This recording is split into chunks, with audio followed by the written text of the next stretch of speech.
I had a dream about Prince last night. It was the weirdest dream because I find I don't remember my dreams as I get older quite as much, but this one was very vivid. So we were in this bar together and we were like friends, but I had a huge crush on him. And so we were sitting there talking, and he was showing me this letter that he wrote to this girl that he had a crush on, and he wanted me to deliver this handwritten letter to this girl. And I said, "Well, who is this woman?" "Oh, well, she works at a bar on the Danforth." And I'm like, "Do you know how many bars there are on the Danforth?" And he's like, "Well, you'll figure it out." And so I went downstairs and I ran into Richard Krause, the film critic. Oh yeah. And I said to him, I was like, "Can you tell me about a good bar on the Danforth?" And he goes, "Yeah, there's a place called Gypsy." I was like, "Gypsy Co-op," where everyone who knows Toronto remembers that place. And I was like, "It's not that." And he's like, No, it's another place called Gypsy. That girl will be there." And I felt I had my own bar that I was thinking in my head, but anyway, keep going. all I know is I was acutely aware of the fact that I had this crush on Prince. Yes. And I felt really sloppy and like I was like a trying too hard kind of girl to get his attention. So much so that I was like doing things for him to get him the girl. That's how much my crush was. Yeah, I love that. I love that you're dreaming about Prince. I often dream about people who have passed, but I also think there's something in that because have you ever watched movies where like the guy is mean to the girl? Yes. And then the girl just like cuts him off? No. She's just like, "Forget it. You were mean to me." Like she sticks up for herself. And then is that the moment that he decides he falls in love with yeah, her? like or a couple scenes later. Yeah. I never was that girl. I would be the girl that you just described, where then I do things. You know what I mean? I'm for trying them. to find the deeper meaning in myself. Like, is it? Oh, I sorry. think that's no. I'm going off from relationships, and you're talking about No, your dreams. but that's it. Like I am trying to find like what is it? How does this relate to my relationship? How does this relate to right now? How does this like maybe it's an escape. maybe Just thinking about someone. Yeah, maybe it that was. you want to have sex with. I did. Well, and I did watch Heated Rivalry yesterday. So speaking of like there was Oh yeah, that definitely if people haven't watched that yet. Have you watched it yet? No, I'm not really into. Like, Hockey? listen. Sex? No, I mean I'm not really into hockey. I'm not into. Isn't it gay sex? Yes. That's not a turn on for me at all. Okay. I'm sorry. It doesn't mean that I'm not like I like men. I want men to be happy, and if they're gay, I'm totally for it. I'm just not turned on by it. Okay. I didn't. If you had asked me before, are you turned on by gay sex? I would have said, no, I'm not. Yeah. Having said that, it is extraordinarily horny. And I'll tell you why. And I think if you're attracted to men at all, I think there's a reason why a lot of straight women and a lot of gay men are into this show. And it's because you've got two extraordinarily beautiful bodies, very fit, very, not even like necessarily my type of body, but you can't deny the beauty of the body. Mm-hmm. And then also what it's really about is illicit sex. It's exactly the same themes as we talk about as like the flirt. The like they're passing a drink. The stakes are so high too because it's in this very covert world. If I don't think there's a chance for me, if I don't think there's ever going to be a chance, I'm not turned on by it. But with like A-list celebrities, maybe one day Brad Pitt will walk into my house and I know that there could be a 1% chance. But with like gay guys, I'm like, there's no chance. Well, one of them is a bit bisexual. But isn't there something also where you can just kind of be in the fantasy of like, if I was a dude? And I mean, have you never fantasized about being a dude? Have you never imagined yourself with like a thing? No. And I would never want to. No. Oh. Have you? Yes. You've fantasized about being a guy? Yes. Or like a butch lesbian with a kind of strap on. Is this TMI? You could be a butch lesbian with a strap on if you wanted to be. I know, but it's more of a fantasy thing. And so like this kind of masculinity piece that I think is inside of me. So let's talk about this again first. So hold on. We have other things to talk about. But let's just say if you were a lesbian, which I don't think you're far off. Let's talk about that. Okay. Well, I don't think... It's true. I am very attracted to women. You are very attracted to women. Yes. Yep. So... I mean, we really should talk about that. That's another podcast for another day. Like, when are you going to explore this? I have explored it. And if you decide to explore it more, okay, are you going to cut all your hair off? Are you going to be what side? Where are you going to be? Are you going to be the? No, I'm attracted. I mean, I know this is a stereotype, but are you going to be like the pretty lesbian, or are you going to be the butch lesbian? No, I'd still be me, but I'm attracted to the butch lesbian because I'm mostly straight. I'm attracted to women who look a lot like men. Well, then why are you fantasizing about having? Oh yeah, sorry. That's just a piece of me. Don't you have like different sides to yourself? There's a tiny piece of me that could see myself maybe like 1% of the year doing something like that. I think there's some things we fantasize about also that we never really want to happen in real life. And so, No, I agree. anyways, I do fantasize about things, but I don't fantasize about having a dick. we've never wanted to have a penis for a day. No, Not at all. I feel like we actually have it better. Physically? Every single way. Socially? Politically? I think that there are advantages to being a man, but more advantages to being a woman. I think we're loved more. I think we're like think about the people around you. Yeah. Like, I know. Unfortunately, there's more nurturing. There's more. I actually think we're more intelligent than the male species. I think our orgasms are probably equivalent, although the fact that some women have multiples, I do not. I maybe that's one benefit. I get tired. Same. I know. I get tired. I said this on the radio once, and people were so mad at me. I was like, let's be honest. The ladies who say that they can have 5, you can't. You're lying. And people got so I'm mad. sure. I don't have any experience with that either. Yeah. I'm like, because sometimes I write. Oh, sorry, God, this podcast is not what we're supposed to talk about. I don't even know how we're going to get back there. I might be avoiding what I'm trying to talk Do we to. start again, or do we just keep going? I think we keep going. Do we? We might have to I think that we can keep going. Okay. I think we can. Well, can finish your sentence and then I'm going to figure it out. So the orgasm, what I was going to talk about. This is the fun part of the podcast. How are they going to get to the serious part after this? Yeah, like I feel like sometimes when I'm getting closer to having an orgasm, I think to myself, "Oh, I'm gonna try for multiples this time." And then as soon as I have the orgasm, I'm just not interested anymore. I'm 0% interested. Here is a really good tip. If you ever feel like you want to cheat on your husband, like in any way, like you like somebody, whatever, all you have to do is have an orgasm, and then you forget about it right after. Oh, that's true. So think about the person you want to cheat with, have the orgasm, and then you're over it. Yeah. Well, that's a good idea. It's like a good way of getting over it. Yeah. Okay, so my voice is gone. Yes. The reason my voice is gone is because I had a party last night. You're a bit hungover right now. Yeah, I'm a little hungover, but mostly it's like the music was loud, which I did want it loud because it had a vibe. Not too loud, but it was a bit loud. But I made sure I talked to every single person. Now, I had a cold, and I was at the very end of my cold. Like, I was so done my cold. Yeah. And then I went to this party and talked to every single person, which was so hard to do and so exhausting. And I got to say, there are people at that party who they are so good at that. That is their skill. Yeah. They're unbelievable. I loved. At every party, you need like 5 or 6 people. You are one of those people. I am. I don't feel like I am. You are one of those people. Really? And I missed you last night. Oh. I needed you there last night. I didn't want to put any more pressure on you. I already did tell you, yet you said, I just can't do it. I look like horrible. I can't. And there's a reason for that. But my sister had said to me, Cynthia could come with a garbage bag over her head and she'd still look absolutely beautiful. This is a lie. This is a very kind lie. The reason my voice is gone is I couldn't stand behind Cynthia while she talked to everybody. So that was a problem. Yeah. But there was also a real reason that you couldn't come and things that you're dealing with. And now this podcast seems just horrible that we started talking about sex and you're going through a lot. Yeah, I mean, but in a weird way, it's kind of like makes sense on some level because I think we had a shocking loss over the holidays, and it's not exactly my loss, and yet it is my loss. It's my partner Jason's father passed away unexpectedly, shockingly, and yet also not surprisingly. Mm-hmm. He's a man in his 80s, and he had taken a bad fall over Thanksgiving. And that put him in the hospital, and he'd been in recovery for months, and we just had him set up in this new sort of facility that he was going to go into.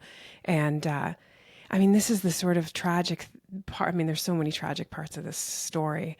Mm-hmm. But Jason had just spent so much time like getting this apartment set up and getting all of his stuff there and building things and making it cozy. And last weekend we all went over there and we had lunch with his dad, and then I went up to go visit my parents up north, and Jason and Jaya were just on their way to meet us on the 23rd, and I got the call. Oh.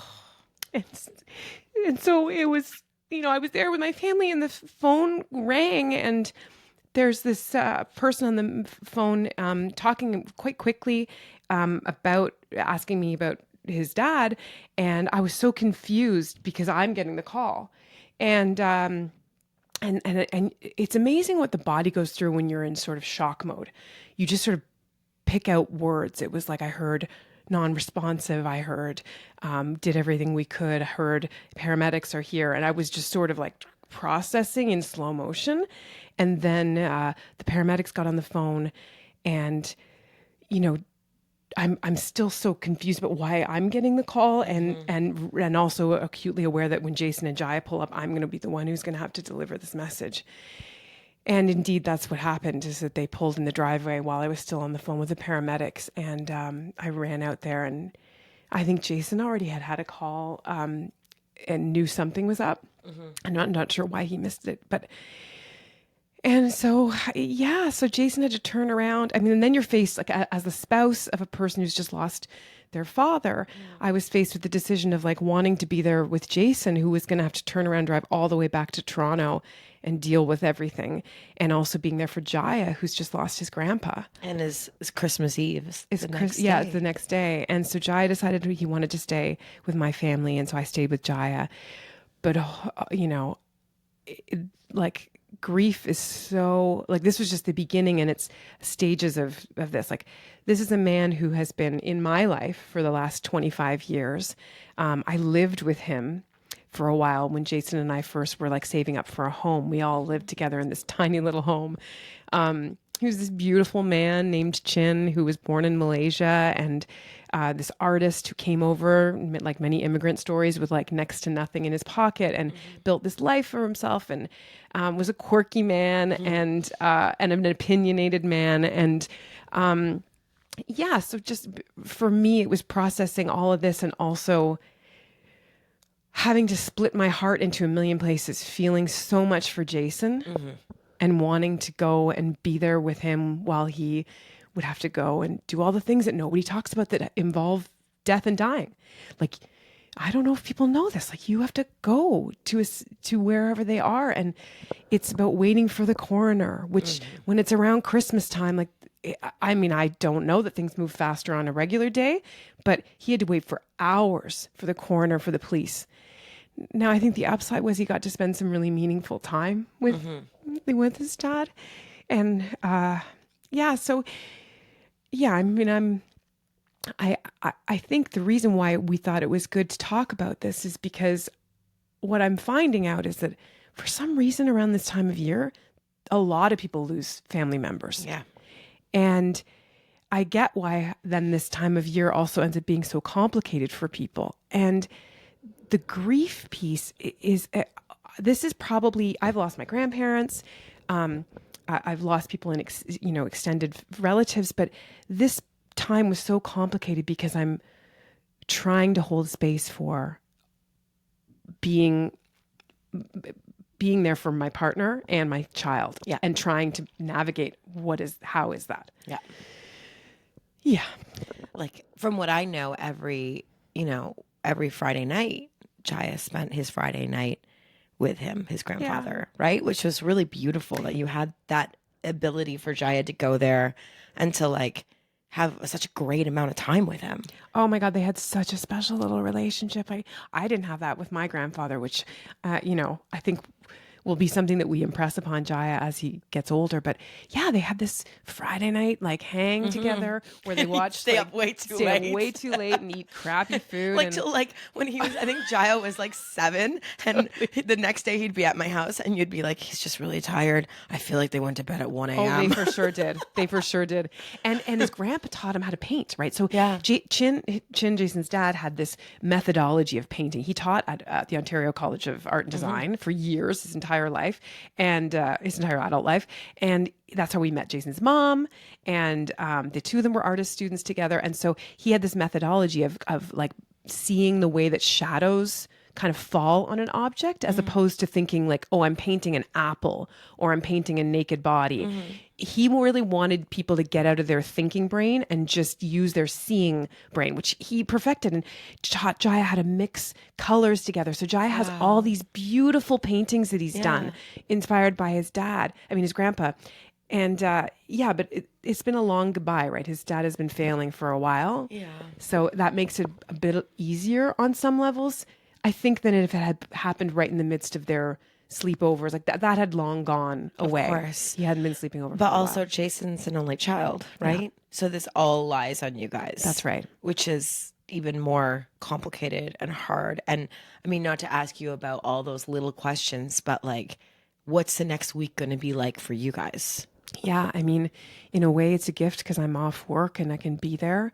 But Jason I wrote the obituary with Jason's input, and that went into the newspaper yesterday. And I felt really good about doing that, even though it was really hard. And I've been keeping notes because his dad was such a great storyteller and had an uncanny ability to laugh at himself. So I'm collecting all those and trying to remember all of them. And we're going to have a celebration of life, but not until February, and probably at a place where he showed his artwork. Because again, the art world is so fucked up, and it's so much about rich people who are in certain elite circles who decide that this is an important work of art. And I feel like I'm not just being biased. His artwork is fucking phenomenal.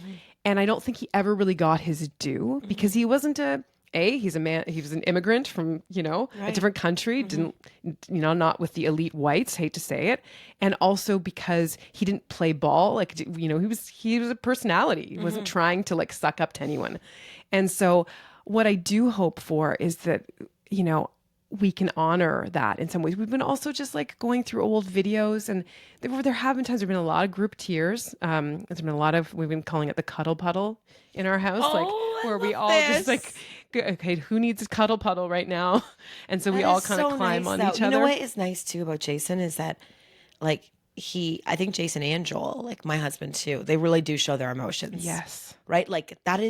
That is amazing because I know a lot of guys don't do that, right? And it's harder for the kid, it's harder for everybody involved. So that's really nice, the cuddle puddle. Cuddle I like puddle. that. And we've been laughing. We've been, some memories we've been giggling about. So I think it's been so important and I think it's important for all kids to see the range of emotions. It's not like this stoic, stiff upper lip, but it's also not. I think Jason was grateful to have that first day or so to just be a total, puddle himself alone. And now he's starting to. Well, it's interesting because I saw some of our mutual friends last night who told us that they went over to your house and came in and hugged Jason, and that her husband messaged Jason. And then my husband was like, oh, I haven't done any of that because I want to give him time before. He's like, is that wrong? And I was like, I don't know. And then I was like, what is right and what is wrong? Okay, so I'm going to give some advice here for people because I am prior to this, my whole thing was give people space. You don't need to give people space. I think people will either not pick up your call if they can't. Again, people may be listening to this and say something different, but for me, I think I've always had a fear of if somebody's has a death in their life immediately, you kind of have the instinct to let them do their thing. But in fact, I think overwhelming presence, trying to call someone repeatedly is probably too much, but sending a message, I don't think you can do wrong with that. Yeah, okay. And it's funny because I've had, this is the first time I've been this close to it and realized you don't, and maybe everyone is different, but I feel like it's okay. It's all, you can't go wrong by sending someone a note saying you're thinking of them. And I think his cousins have been reaching out, and there's been extended family. So all of that. That's good. Okay. And they were worried about even saying that to those friends were worried about even sort of saying it to Jaya. And I was like, I think it's okay to say, I gave Jaya a hug, but he ran out of my arms. Oh yeah, Jaya went to the party last night. Jaya. Oh yeah, your son was at the party. He was there, and he was in full on, hide and seek mode. Yeah. And he came by me. I go, Jaya, wait, just come here for a second. I didn't say anything. I just come here. And I put my arms around him, and then he went boom right out of my arms. And I was like, okay. I mean, that first night, after Jason went back, and Jaya and I were hanging out with the family for a bit, and then we would lie down in bed, and we watched TV for a bit, and then I turned off the light, and that was when it was just like, whoa. And Jaya just started crying, and he was just like, I can't believe it. I'm never gonna see him again. And I was like, yeah. I was like, Jaya, it's a lot. And so for me, it was all about just validating his experience and his feelings, and then telling him, I was like, grief is like the ocean, and you're going to experience waves, and sometimes it's going to come and overwhelm you, and then other times it's not going to be there. It's going to be, out, and all of it is fine, and all of it is normal. And that was the biggest thing just I wanted to impress upon him. It's like, you're going to go through it all. But what it's been haunting me, and I've been thinking about, just that it's coming for all of us. I know. I know that I can see it in your eyes. Like, it's like, I know. This is, it's inevitable. Death is so tragic and inevitable. And it makes you realize how, like right now, I'm in the thick of it. I'm like, fuck everything. Why do we do anything? Why don't we just travel and hang out with our family and friends? And that's it. Yeah. Fuck everything. I'm in that mode. And I don't know how long that mode lasts for. Yeah. Because that mode, I do believe, that is part of it, right? Where you just like, when you lose somebody, you just don't care about anything, right? It's like all of a sudden you lose the desire to do things or do things you have to do, right? Yeah. Yeah. And and then I've been thinking about like the only thing you can do to prepare for it. Because I felt, I didn't sleep that first night at all because I was thinking about Jason, I'm thinking about Jaya, and I felt so sick to my stomach. And it was so much anxiety inside of me because, and I was like, oh, I've done so much fucking work. I've done all this fucking burnout work and meditation and mindfulness and cold plunging and whatever the fuck. And I was like, I have no skills in this moment. None. And yet I guess I did. Like I held it together, and of course you do. But it's like, we don't get training for this. And in a weird way, this is all that our kids should be learning in school. Oh, God. Fuck how to math. deal with death. No, it's true. How to deal with life and death, Yeah. and how to deal with like making the most of your moments. And like, it sounds so trite, but it's so fucking true. It is, it's like, not to bring it away from you, but No. like Cole is so scared of puberty right now. Like so scared. Like he was talking about one of our friends who has like hair on his upper lip, right? And he's like, I don't want that to happen. I don't want that to happen. Every day he talks about it nonstop. And I'm like, why? Tell me why. And he's like, because I'm closer to death when that happens. I'm closer. And it's like, and so I have to say to him, like, but you're not, if it doesn't happen, you'd be closer to death, because this is the way the body is. Like the body has to move forward, or you can't stay still. You can't, like that doesn't work that way. But it's really like, so he's thinking about that.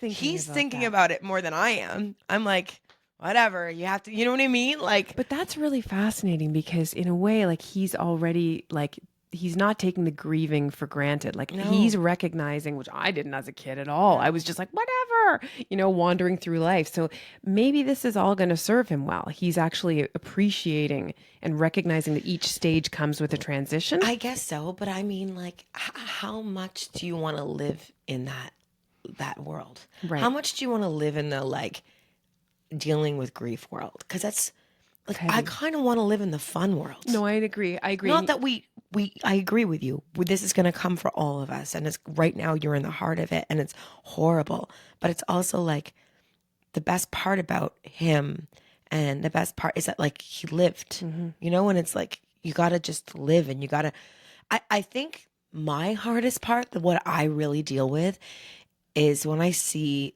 and I'm just comparing because it's the only thing I know how to do, but like Joel, my husband, he lives. Even though he does a lot of bad things and he drinks way too much and, he's overweight and he needs to work on all that. And I'm sorry, Joel, I put this in the podcast. He knows it. But like he lives. Yeah. I don't live like he lives. And I know so many people who live this world. They live this life. They eat the food. They taste the taste. They go out. They have the pleasure. The pleasure. I don't have the pleasure as much as they all do. And that's what the fucking world is about. Well, I mean, I feel like that's not entirely true as an observer to your life, but I will say you do need to enjoy more. I think we both do need to get out there. We both do. And living that's what I think makes it the dying okay. It's like, I've lived this life, right? I've done the things. I've done everything. Yes. I mean, and that's the thing. We make meaning out of the stories we tell ourselves, and that can work in a positive way or a not positive way. The one thing I will say that I think this is such a normal stage of grief, but that Jason's been doing is this kind of like telling a story about sort of like how close he got to, his dad got to like just sort of enjoying, like I said, we set him up in this new place. And this morning, Jason had ordered in this new set of like a miniature watercolor set, and it came in, and Jason opened it up, and it was just like, obviously you're just sort of, it's like the dreams you have for what could have been. But I think that our job as the survivors is to reframe the story about the way in which they lived. And the truth is that any parent wants to leave ahead of their children. Definitely. And he had said repeatedly, "I'm ready to go." Oh, that's nice. And I think that, like, I think you really do have to focus on. I'm so grateful that last weekend, after I went and had brunch with you, Jason Ajaya and myself went and we had lunch with his dad, and we gave Christmas presents, and we all hung out together. This is like 2 days before he passed, and I took a video, and we were all together. And like, that to me is like this beautiful memory that we now have. Yeah. Not to mention the 1,000,001 other ones that we have. Of course. Right. But it's like, there's never enough time. There's never, but that's also the reminder for anyone who's listening, is like, the stereotypes are true. Like, fucking hold on to the people who are important to you. Stop wasting time getting distracted by shit that is meaningless. Yes. Stop wasting time with stress that is meaningless. Yes. Stop investing in relationships that are not as meaningful. Like, really, you never know when it's the last time you're going to see someone. And also maybe like see the good in people.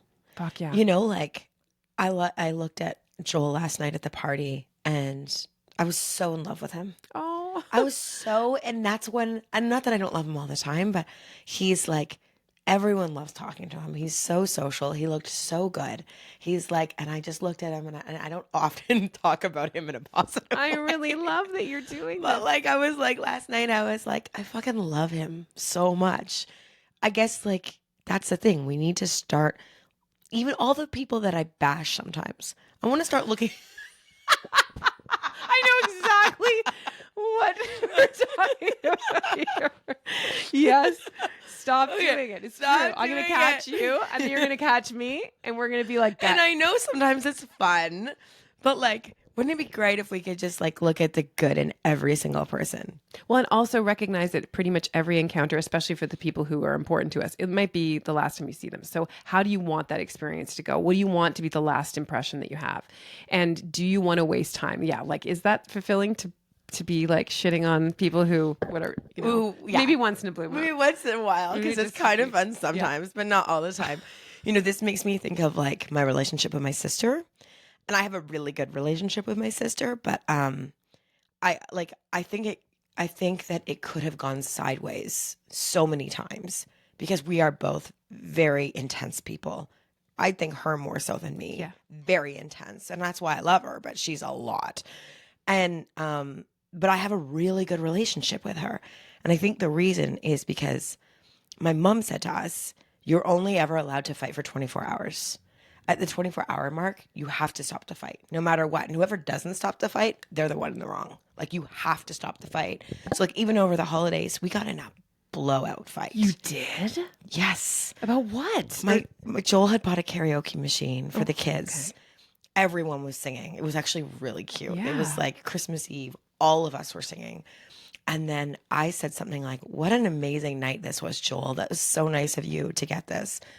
And Allie goes, "Actually, it was my idea." And I looked at her, I laughed, and I said, "Do you have to always make it about you?" And she goes, "Fuck you." And then she's like, "I'm going to bed now," and walked upstairs. So then I walked upstairs, and then I screamed at her. I'm like, "Really? That's your reaction?" And she's like, "Really? Do you have to be so cutting? Why are you so cutting?" We just started screaming, and everyone downstairs was like, no. "Oh my God, really, guys? This is you're gonna do this right now on Christmas Eve? You guys are gonna fucking do this?" And then I was like, we both stopped, and I was like, this is going to end in 24 hours anyway, because it has to. Could it end sooner, though? It has Could you be to. like the bigger person? So I was like, I'm not going to end it on Christmas. We might as well just end it now. And I'm like, okay, we're good. and we're going to end this eventually. She's like, you're in the wrong. I'm like, okay, fine. So are you. She's like, fine. Then we ended it. That's the thing. Sometimes it's just better. Like that's a great lesson. Sometimes it's just better to just be like, fuck it. Fuck it. And the reason I'm saying this is because it does have to, I know it sounds like it's out of the blue, but it's like, there's all these relationships that we have and it might be the last time we see them. So like, let's just make them work. Even if that person is the worst and has done these horrible things to you. Oh, well, you're going to get over it. Yeah. You yeah. know? As long as they're not like toxic. I'm talking family. Yeah, I'm family. talking about, Family. 100%. Yeah. I think it's exactly that. And especially if you're hanging on to some kind of like, someone like who you know has their heart in the right place and is loving and is kind of clippy with you or whatever. You just kind of like let it shit go. Yeah. Let shit fucking go. People are so, especially right now. This, I'm going to sound like an old person right now, but I'm going to lean right into it. We are but just like I old. do sometimes think that that there are certain aspects of the next generation coming up who don't have this resilience piece as quickly. And I know that word is overused and it's fraught, but just like life is going to get harder. It's going to get harder. So how do we capture joy and like let shit go and also like. I don't know. Well, I do know because I also think like when you're talking about the next generation, there is that thing like where I do believe that they do cut people out that they think are toxic. Guess what? All of us are. The whole world is toxic. But think about what everyone is going through something. That one person who was horrible to you, let's look at their upbringing. Let's look at the way they were treated. Like if we could just have room in our hearts to, be kinder and gentler and realize that like that everyone is no one's going to be the way you want them to be all the time. No, exactly. God, guys, thanks for letting me. This was so nice, and I'm so glad you talked about this. I'm so glad Jason's okay with you talking about this. Yeah, I talked to him this morning, and I mean, I'm not getting into all of the things. Obviously, some of this is his story, and it's it's going to continue onwards, but. I hope that at least people have some ideas around, like, I mean, not that I'm trying to leave everyone with something, but I feel like, I don't know. I'll stop blathering now. No, it was good. It's good. You know what? It's good to talk about it because people don't like talking about this shit and it happens. And you've talked about how you were worried this was going to happen on many podcasts leading up to this podcast. Yes. Guys, so it has happened. I will say that I talked to Jan Arden, who has been on the podcast, good friend, and she has such words of wisdom as somebody who's lost both of her parents and many loved ones, and just about how like people know when they're ready to go, and in a way we couldn't have asked for, or I couldn't want more for myself, a more peaceful kind of passing. It sounds like he got up. Jason talked to him in the morning. He went and had his lunch. He met with his care worker who helped him shower, and he, sat down was making jokes with her. And he sat down, I think, to watch like his show and had a little nap and just passed away in his sleep. That's amazing. And I think it's kind of the way you kind of want to go. Yeah, yeah. So there's something about that, about just knowing also that we were off and you guys did the Christmas thing. Yeah, that there was just sort of everything kind of came together, and it's like, okay, I'm ready to go. And I feel that. I feel that there's a kind of like grace in that, and maybe there's some intentionality that we. And don't forget to give yourself the time too, because you're sitting here being good for Jaya and Jason, but this is also your grief too, right? Yeah, yeah. Well, thanks everybody for listening. We started off with lesbian sex. Oh God, guys, yeah. Right? So really, this is our. But like, that's how friends talk. Who cares? Yeah, I know. I mean, if anyone's gonna come for us for that, I mean, I hope that's a. Oh my God, I hope. The way it's the way we are. Dark humor too. You got to go through all of it. The happy, the highs, the lows. Anyway, yeah. Awesome. Thanks. Okay. Bye.